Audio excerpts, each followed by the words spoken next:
Hello, everybody. Good afternoon. This is Tom from Tom and Ruth Podcast. Today, we're going to talk about something that I've had some people ask me about. So, today, we're going to talk about marriage in the Philippines. What if you found someone and you wanted to get married? How are you going to do it? So, today, we're going to talk about that in detail on how to get married in the Philippines and what the process is.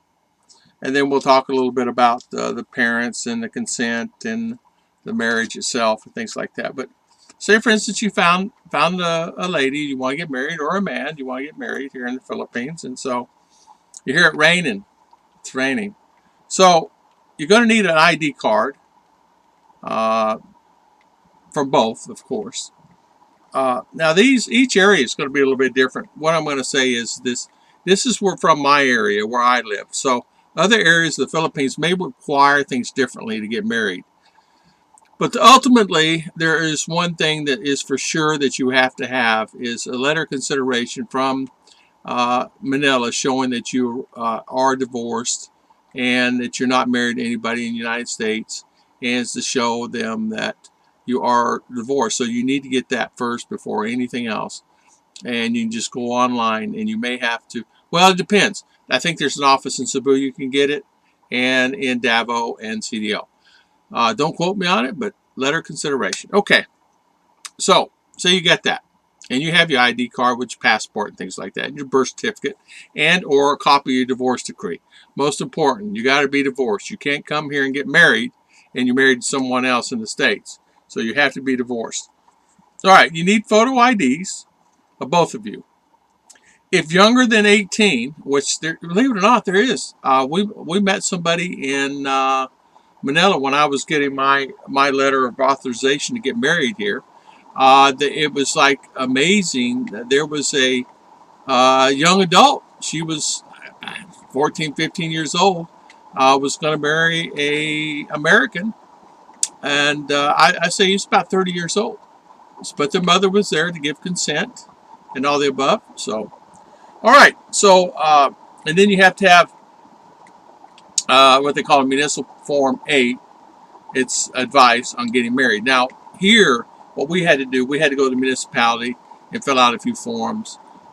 We had to do things a little bit different, I think, than some. Here, where we had to go plant a tree for agriculture department. Now, you could offset that and not go plant a tree. And what you could do is just pay the fees. And it ended up costing like $3, $4, $5 each service that we had to go through. Some a little bit more. So overall, it's going to be about $50 to bypass all the things that they have to do, because you have to go to family counseling and things like that. So, certificate of family planning. That means you went to family planning and they told you how to maintain a family and what it's going to be responsible. Things you got to be aware of. Proper hygiene, proper care, things like that. And they go through in detail. It's usually a long 1 to 2 day process, but you can bypass that if you're a foreigner by just paying the fee. Certificate of marriage counseling. And for foreigners, you got to have your photo and your divorce papers of where you were married before, and that letter of consideration.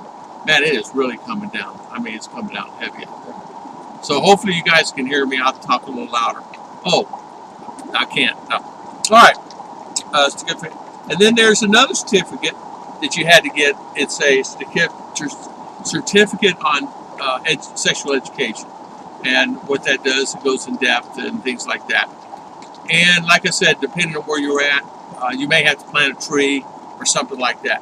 So there are documents. It takes about a week or so to get those, and then you got to plan your marriage and things like that. A lot of people get married by the mayor. The mayor can marry you of your local mayor's office. You have to get with your mayor, talk to the secretary, and they'll guide you in that area of getting married. So hopefully I won't have to cut this stream off. It's raining pretty heavy out there. All right, so the next thing would be some of the families here. I want to talk about this. Getting married here in the Philippines, some of the families put pressure on the younger adults to get married, and what they do is they talk about the family pressure. And the family pressure would be where the father, mother tells the children, hey, get married, or they put a lot of pressure on the ladies, I got to tell you.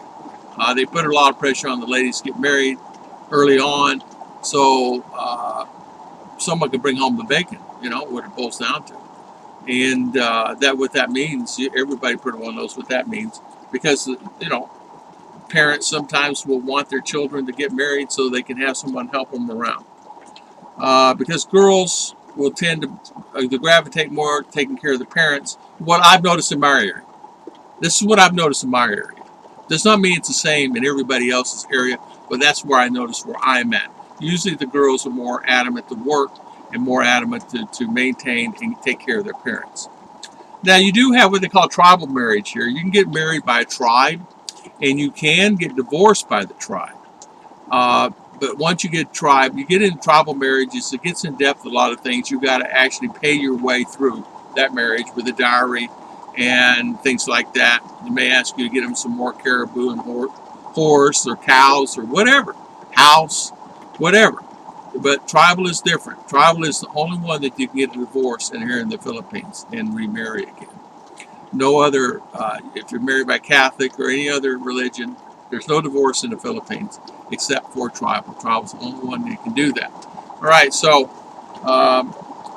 also too, their kids are what they are, and what I'm saying is they're product of the environment that they're in. And a lot of times at a younger age, they'll gravitate more of a girlfriend-boyfriend situation. Not saying they don't anywhere else in the world, they do. They always, everybody, wherever you're at, want a boyfriend at 5 years old. But here, more so, they're really adamant about getting that boyfriend, girlfriend early on. And I noticed that. Some, believe it or not, are close. And there's a lot of young girls at a younger age getting pregnant. And quite a few around me have gotten pregnant at 12, 13, 14 years old. And it's just it's the nature of the industry, nature of what's going on. Some drop out of school, some do not graduate school here. It's because of the environment they're in. And what I mean by that is either they have a hard time getting to school, or the school's far away, coming down out of the mountains, it's raining every day. There's a lot of things like that. So they have schools in the provinces out to help children like that. But still, they're not funded that well. They expect the family and the friends to fund them. And even to this day, we were asked to help fund the school in certain things in certain ways. Hey, we're going to have a grass cutting day today. We need all hands on deck. Everybody needs to come to school, and we'll cut all the grass and clean it up and paint and all that stuff. But you have to furnish the paint. You got to furnish all the brushes and things like that. So the parents get together and they furnish it, even for the classrooms. So the classroom doesn't have water, you got to buy them water. The classroom may need desks, you got to buy them desks. Classroom doesn't have stuff, so they're not self-contained here. They have to clean their own classrooms up, clean their own bathroom. Not all classrooms have bathrooms. Some have bathrooms, some don't. Some have a bathroom that everybody uses outside the classroom. Even a private college school private school we sent our to, their bathrooms were not in the classroom, but outside. Where she's at now at this small little university that they have here, they have, I think they have bathrooms in. I'm not really quite sure. But I know at public school they'll have bathrooms sometimes in the classrooms. I don't know about all of them. So they have to maintain those bathrooms, clean them up. And not only maintain the classroom, and if the teacher needs chalk or paper, they have to buy it. They need the erasers. The kids have to buy it.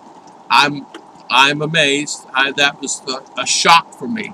You mean, why do I have to buy chalk for school? But that's just the way it is. You do. And not only that, kids need water. You got to buy them water. You don't buy them snacks or any of that stuff. Some have TVs. It's furnished by a sponsor or someone that is rich will furnish them a TV in their classroom. So they'll have that TV, so they can watch whatever, studies, movies, educational films, things of that nature. So, like I said, it's funny that how it's so different than it is compared to U.S. other countries. Other countries, even though they're underdeveloped, like in Africa, are better maintained than the schools here. I would have thought the schools would have been more maintained and more upgraded and painted more and upgraded, but they're not. They're constantly under repair. Planning out the future here is something they just really have a hard time doing here. Um, Kids have an idea. I want to be an airplane pilot. I want to do this and want to do that. And as you know, probably about 10% of them will get their wishes, and the other 80, 90% will not get their wishes. And where if they're in a different country, 100% will get all their wishes and all they want to have. It seems to me that people that have all they have and have it all want more, but sometimes not willing to work for it. But you got a country like this that people are starving for knowledge, are really wanting more, and they want to do more. And what I mean is they'll do anything to go to college. They'll do anything to go to school. They'll do anything to study in the books. And they cherish everything they receive. Where in the States, you get a book and you pay $100 for it. Okay, look, okay, I'm done. Throw it over the corner. Excuse me. Kids here do study, and they do take the time to study that. But then again, too, the teachers are limited on their study. And what I mean by that is, and this is a very important part, this, they do try to do their education studies to keep up with them. But as you know, things change all the time. In order to keep up with it, they got to constantly go to school themselves. But they don't have anybody to help teach kids when they're gone and keep up those studies. Kids here are like, okay, you don't go to school, this, that, and other. They're out of school more than they're in school. It's sad. It really is. Of course, since we had the honey badger hit us, it's more so than it ever has been. But really, kids are really just out of school more so than in school. It's really hard to understand that. But it's hard for me to understand how somebody can be in school and then all of a sudden they're out of school, and you were out 2 days last week. Oh, it's a holiday. Okay, you make up the holiday? No. But if you count the days that they actually go to school, I wouldn't even begin to know. Then they bombard them with a lot of homework. They got to finish it because they're behind. And then you say to yourself, so I actually gave up on the school. It's way, and I don't put pressure on her at all. She wants to learn it. She do the best she can. She can learn it. Ruth and I are not going to put pressure on her because it's limited. I mean, this week, they go to school 3 days this week. And, well, I think someone said 1 week, teacher didn't show up for 1 or 2 classes. I mean, so how's the students going to get information there? But that's okay. But getting married here in the Philippines, a lot of younger people do get married early. A lot of them wait later on to get married. Some of them just don't get married at all, and they have children out of wedlock. And a lot of that happens. You got a lot of people in grade school and high school and junior high school that are pregnant and have children, and their life that second on, as you guys know, it's not ruined, but that's the peak they'll ever be the rest of their life. In other words, there never will be anything more unless you want to be an OFW, but then you got to leave your children, and then what do? So it really creates a lot of problems for everybody, and you really have to take a look at why that would happen like that. But it happens because I think it's the product environment they're in. But getting married is going to cost you about 1,000 peso, $20 to $30 to get married. Then you got to pay the mayor his fee, or the pastor of the church, or whatever religion that you're a member of. Or if you know religion, you just get the mayor to marry you. Or if you want to go tribal, go with a tribal girl and find a tribal girl. Hey, some guys that found a tribal girl are married to tribal girls. In fact, there was an American just married a tribal girl, and he's online doing videos, and they're a highly successful marriage. He had to, I forget what he said, caribou and cows and build a house, this, that, and other to have that lady. But then he made it to where, don't come back to me. Once I have her, she's mine, don't come back to me, of saying you need more, you need more, you need more. Because if you don't make that explicit or have it in some type of writing or something that they understand. Because the problem is they speak a certain language that not everybody understands, including the locals don't understand their certain language. So to find someone that understood, for him to find someone, had to be quite unique.